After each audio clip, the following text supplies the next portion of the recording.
Agora sim, vamos bater um papo com a coordenadora do SINT-RN. Deixa eu subir aqui a professora Fátima Cardoso. Bom dia, professora Fátima. Seja muito bem-vinda mais uma vez, né, aqui à nossa balbúrdia. Obrigada, Jana. É um prazer enorme. Bom dia, Rafael, também. Bom dia a todos os telespectadores. E vamos tentar aí contribuir com com essa conversa, né?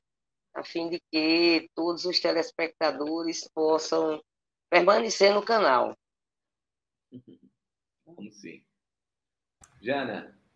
Posso começar, Rafa? Então, vamos lá. Professora, a Rede Estadual de Educação ficou um período aí, mais ou menos de 30 dias, né? Um pouco mais de 30 dias, em greve, com o objetivo principal de garantir a implementação do piso salarial de 2023 do magistério aqui na rede estadual.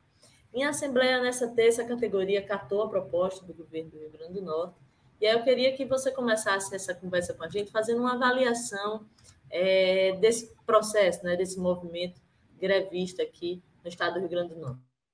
Olha, Jana, na verdade, a nossa luta não foi pela implementação do piso, e sim pela forma da implementação do piso.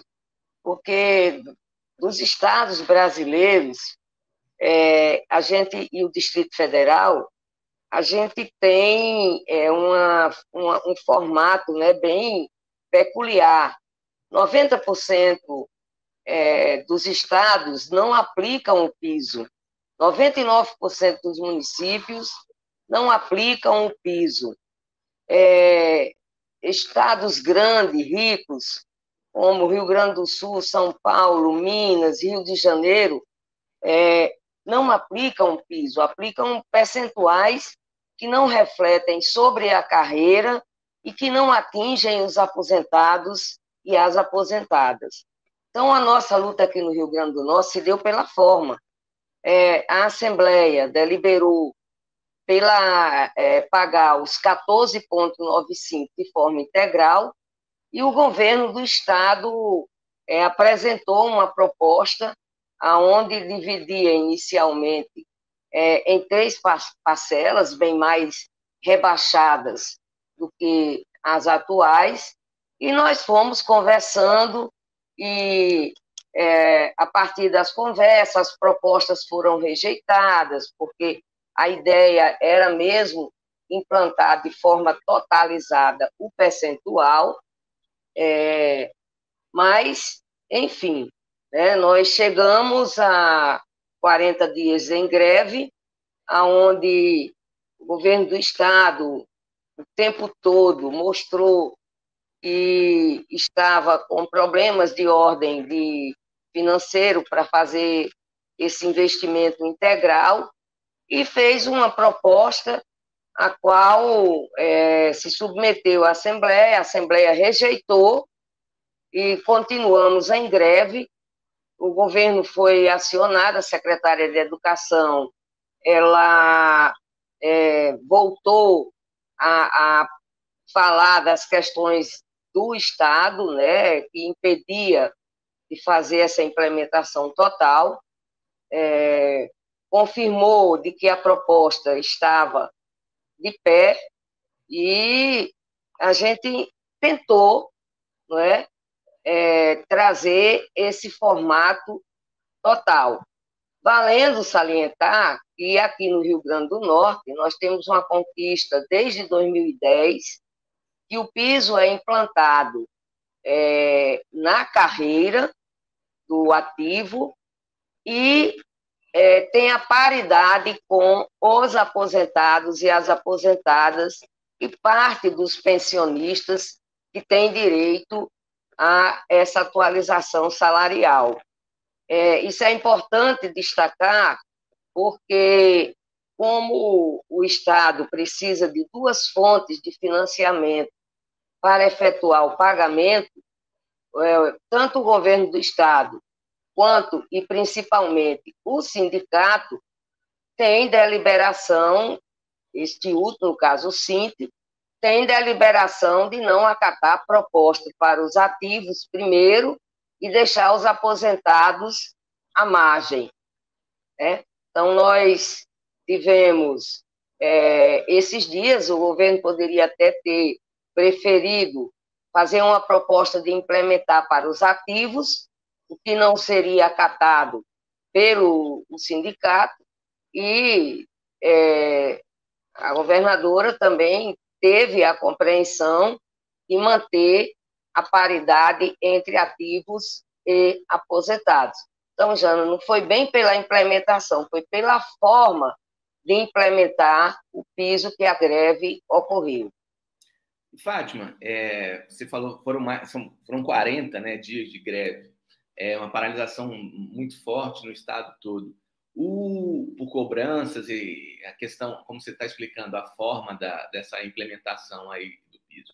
Quando o PT venceu a eleição aqui em 2018, quando a Fátima assumiu, muita gente, a oposição principalmente, dizia que não, o Cinti agora vai ser um gatinho, não vai fazer cobrança, o Cinti não vai ter mais greve na educação, como tinha nos governos anteriores.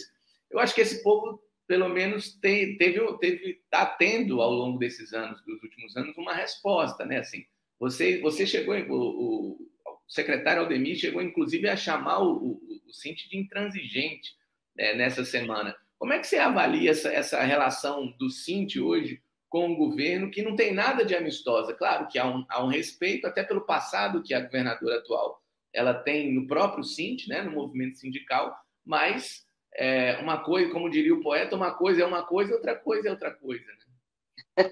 É verdade, Rafael. Olha, sempre na nossa categoria, ela é muito eclética, e dentro da sua diversidade, a pluralidade de ideias, se diz que a gente passa panos porque é o governo de Fátima Bezerra e devido à relação dela conosco. Mas são 3 greves, 2 no primeiro governo e já iniciando esse segundo governo com esta greve de 40 dias. Olha, é como você disse, uma coisa é você ter, por exemplo, o diálogo, outra coisa é você perder a independência e a autonomia, coisa que a gente não abre mão. E há uma confusão muito grande, porque em outros governos a gente chorava para ter uma audiência. No governo de Fátima, isso não é problema ter audiência. Como disse, a forma foi que levou exatamente, e não o conteúdo em si, ou seja, ela garantiu desde o início implementar o piso. E aí as pessoas fazem esta confusão. Eu me sinto muito à vontade para falar disso, porque em outros governos, quando a gente negociava que não agradava a categoria, mas que aquele era o limite, eles chamavam a gente de pelego. Imagina agora no governo de Fátima, né? Chamar essa expressão de chamar a gente de pelego é fichinha.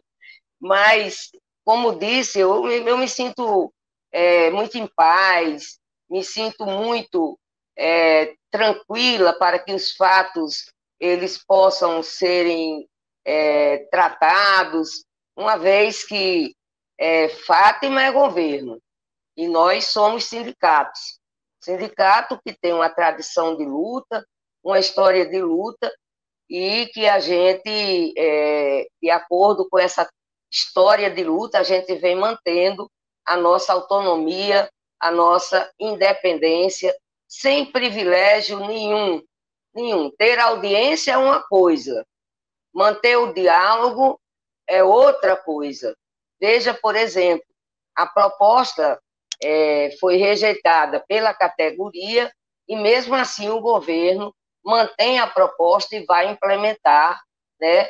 Já na última Assembleia nossa, a gente fez a suspensão da greve e, claro, logicamente, fizemos já o ofício, né, no mesmo dia, solicitando a implementação da proposta. Mas é isso, Rafa. Tranquilo, muito interessante essa pergunta, porque ajuda a gente a trabalhar, né, no sentido de dizer de que a gente não sucumbiu ou foi cooptada pelo governo. Né? Uma coisa é você ser governo, então você responde pelas suas ações, está aí a greve. E outra coisa é ser sindicato, que preparou a categoria para disputar, né, esse cenário, que foi no caso da implementação do piso, mas nós tivemos outras conquistas também. E aí é bom, é importante aqui ressaltar 3 projetos de leis que serão encaminhados agora no mês de maio à Assembleia Legislativa, aonde esses projetos, um deles é muito importante, que é o plano de carreira dos funcionários da educação. Vem desde 99 essa luta, 1999, contando os anos aí da uma pessoa já madura. E além do plano de carreira dos funcionários, o projeto de lei de tempo integral, que qualifica os profissionais que estão nas escolas em tempo integral. Qualifica nas relações de trabalho e na valorização profissional. E eu estou falando de professores e funcionários. E, por fim, o projeto de lei de corte das escolas, tão esperado reajuste nas gratificações dos diretores e das diretoras, vice-diretores e vice-diretoras da rede estadual de ensino. Assim como, e por último, o concurso público, né? Concurso público que vai manter aquilo que a gente vem disputando com todos os governos. Nós tivemos o concurso em 2011, depois 2015, veio a pandemia, né? Quase 100% dos profissionais foram aproveitados, 100% aproveitado dentro daquele componente curricular, ou seja, dentro daquela disciplina que havia necessidade do profissional. Então, agora é uma nova etapa e nós vamos já tratar também dos IERNs, né, de ver aí o quadro dos IERNs e também das escolas em tempo integral, e aonde tem a parte, né, que às vezes falta para os itinerários, a complementação da vida estudantil, a vida acadêmica estudantil. Fátima, você falou sobre um percentual alto, né, até de estados e municípios em todo o país, que não fazem a aplicação do piso do magistério. Como é que fica a luta? Eu pergunto, trazendo aqui para uma realidade aqui do estado do Rio Grande do Norte, como é que fica a luta para aplicação pelos municípios aqui, pelos municípios do Rio Grande do Norte? Vocês têm um levantamento de que municípios hoje pagam piso, quais já garantiram o cumprimento dessa lei para 2023? Jana, 40% dos municípios já negociaram e a gente consegue ter uma resposta positiva da aplicação do piso na carreira. Isso é uma luta que você não imagina o tamanho, porque a gente chega no município, o município não tem condições, aí a gente puxa, né, os recursos do Fundeb, e comparando a folha de pagamento, e a gente mostra ao gestor que tem condições. Outros nós estamos 60%, ainda em processo de negociação. Alguns desses, né, que faz parte desse grupo dos 60%, nós estamos com muita dificuldade, devido à existência, né, do Fórum Nacional dos Municípios, que tem uma interpretação equivocada de que não é para aplicar o piso salarial, que não é obrigatório, porque a União está ferindo a autonomia dos estados e dos municípios.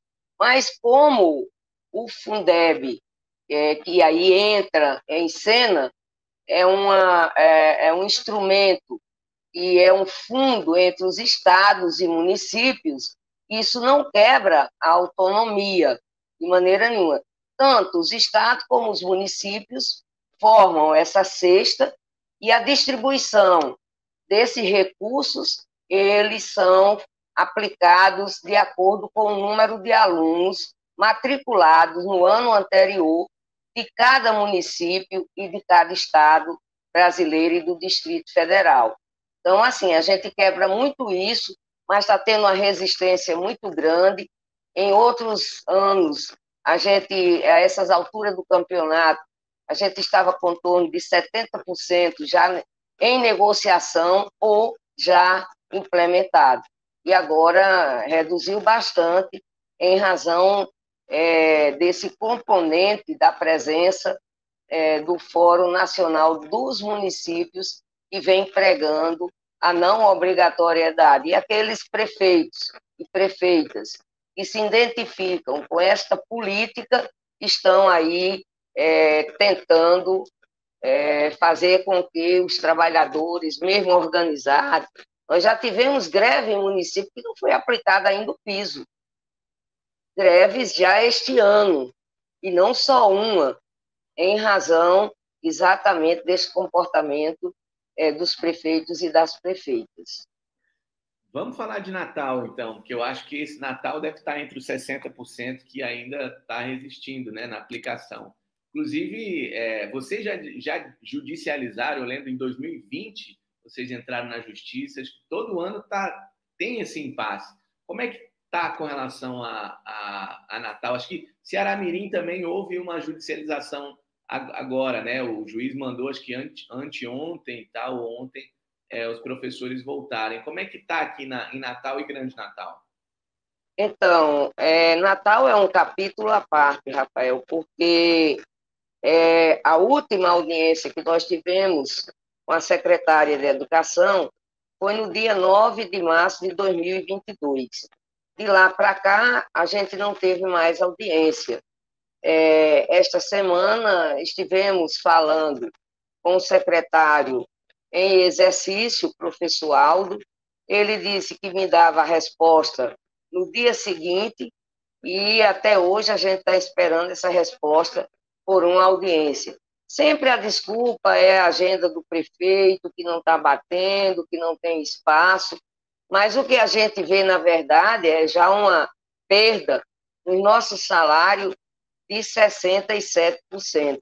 Isto porque ele não complementou os 12,84 de 2020, só concedeu metade desse valor.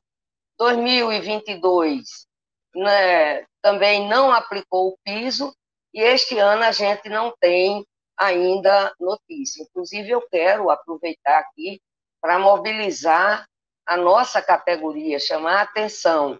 Acho que é o momento da gente acumular forças e, em algum momento, mesmo com as restrições da judicialização feita pelo prefeito Álvaro Dias e da sentença, né, prolatada pelo desembargador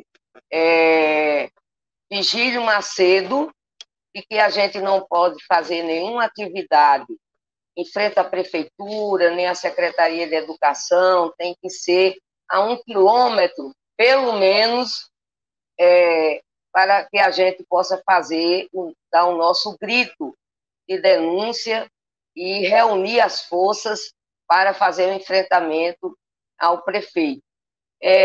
Isso, sem dúvida nenhuma, já em 2020, nos levou a fazer a judicialização. Só que o processo está parado, o processo não tem andado, assim como também lá no TJ do Rio Grande do Norte, Tribunal de Justiça do Rio Grande do Norte, o desembargador não julgou, o que significa dizer, Rafa, que nós estamos não de mãos atadas, porque nós podemos fazer greve, nós podemos fazer atividades em Natal, mas nós estamos, de alguma maneira, presos e presas, porque o desembargador, ao não julgar, não levar para o pleno do Tribunal de Justiça do Rio Grande do Norte, está impedindo da gente recorrer ao Supremo Tribunal de Justiça e ao Supremo Tribunal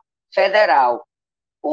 A campanha aqui na Grande Natal está acontecendo, nós temos um número relativamente razoável já de negociação. O caso mais grave foi exatamente o de Ceará-Mirim, onde o juiz determina o retorno, multa, enfim. E os dirigentes locais, né, que são ligados ao nosso sindicato, também com a nossa presença em assembleia, decidiram retornar para não fazer esse enfrentamento e buscar as alternativas de lutas que a gente tem para continuar disputando aquele cenário que é muito difícil, né, dado a judicialização da greve. É até lamentável, né, professora, escutar aqui você falar, por exemplo, no caso de Natal, da capital potiguar, que a gente tem feito várias denúncias, o prefeito não cumpre a lei, né? E isso há anos que não faz o cumprimento da lei do piso. Você fala aqui numa perda de 67%, né, no salário, um acúmulo desse percentual nesse período.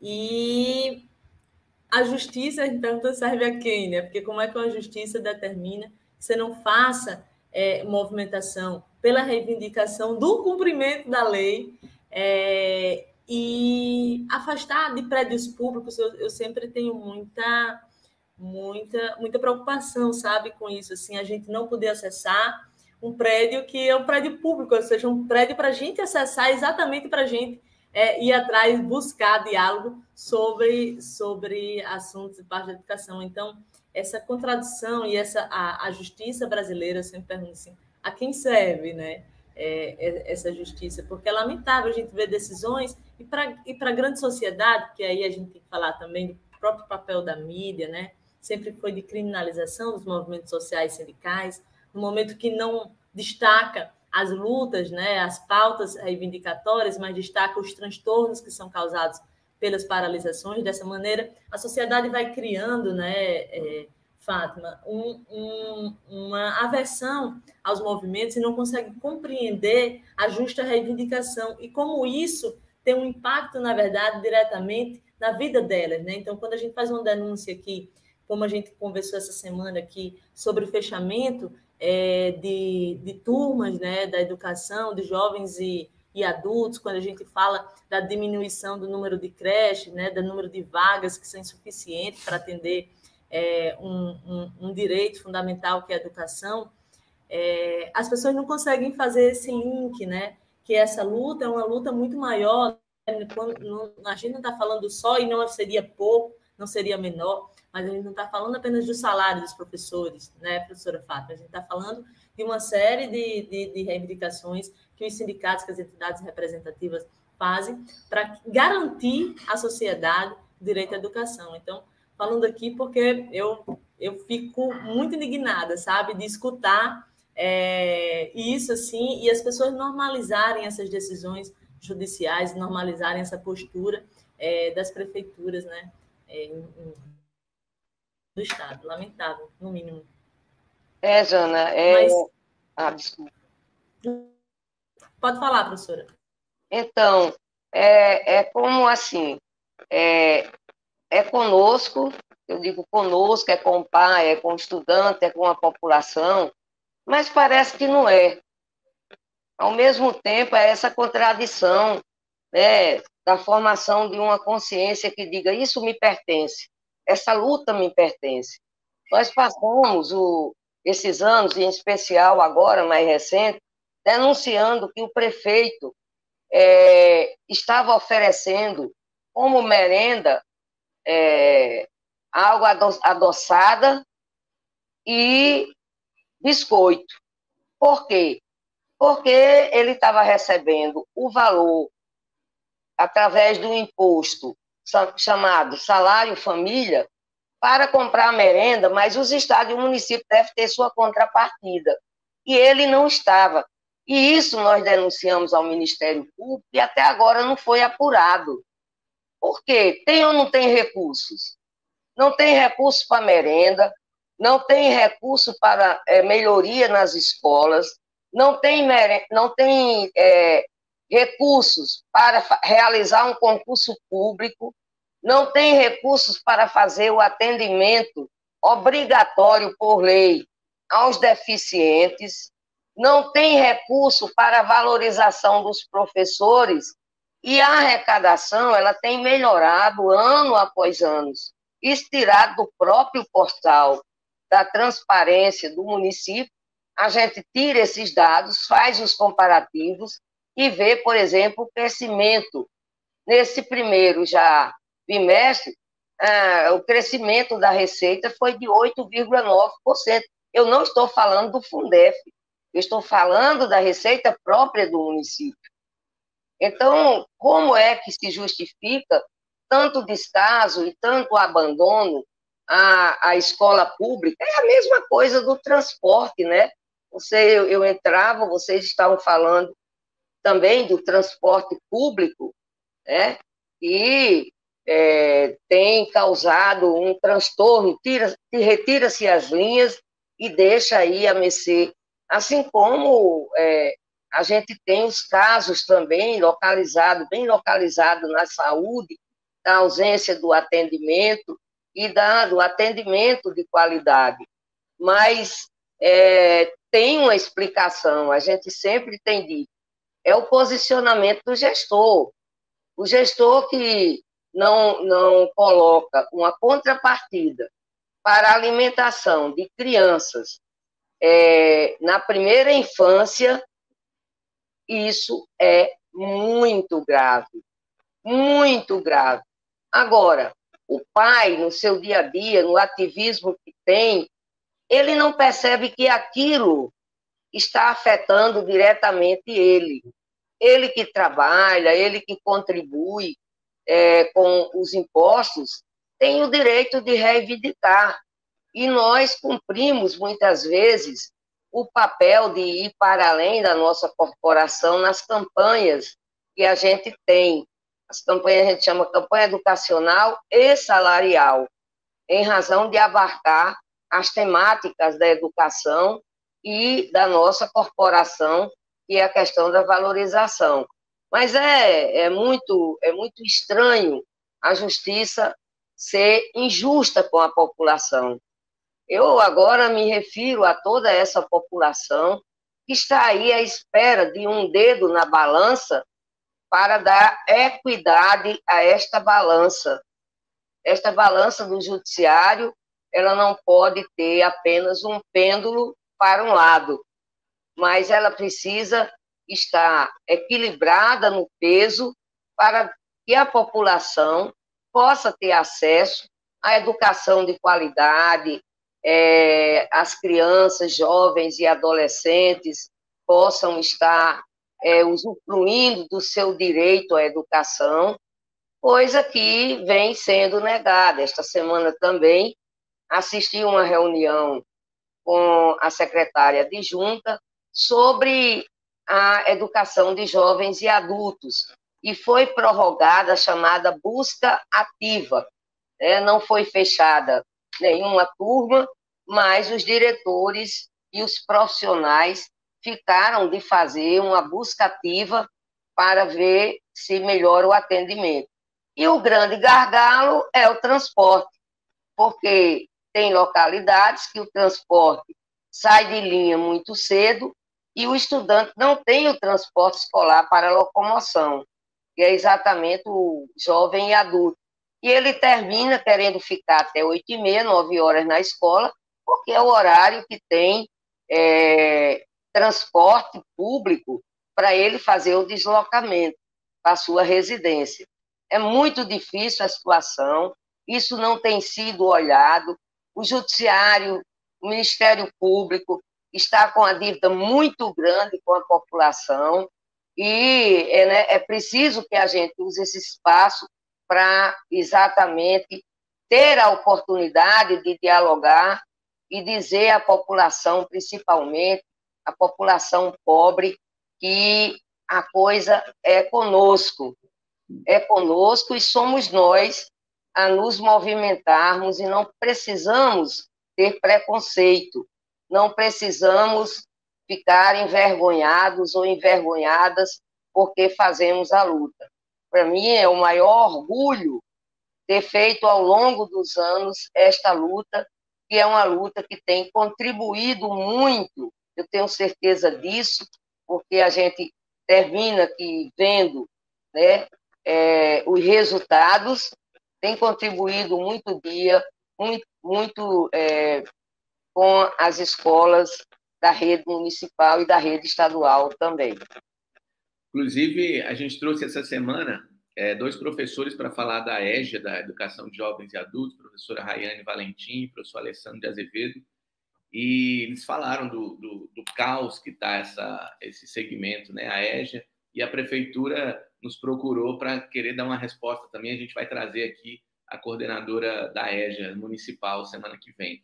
Professora Fátima, queria agradecer demais sua participação hoje, sua presença, a gente estourou o horário. Deixar para as considerações finais alguma coisa que a gente não apontou aqui, a senhora queria falar e tal, fica à vontade. Muito obrigado mais uma vez. Já tem a carteirinha do Balbúrdia, viu? Com certeza. A Jana, você, Rafa, os nossos agradecimentos pelo convite. É claro que a gente sempre puder vai estar aqui, porque esse eu sinto legitimidade enquanto espaço para ocupar. Mas eu quero agradecer aos estudantes, aos pais que estiveram conosco aí na jornada que nós desenvolvemos a greve do Estado do Rio Grande do Norte. E agora o nosso compromisso é discutir a reposição de aula, porque nós entendemos que se trata dos filhos dos trabalhadores e das trabalhadoras que devem adquirir esse conhecimento, que não é só o conhecimento da matemática, do português, mas é o conhecimento das ciências sociais para permitir que ele faça uma intervenção na sociedade. Então, a gente deixa aqui os nossos agradecimentos, um bom dia a vocês e dizer que não tenho dúvida nenhuma de que esse tipo de jornalismo ele ajuda e muito a sociedade. Vamos estourar essa audiência, para mais e mais pessoas se somarem a vocês e a gente.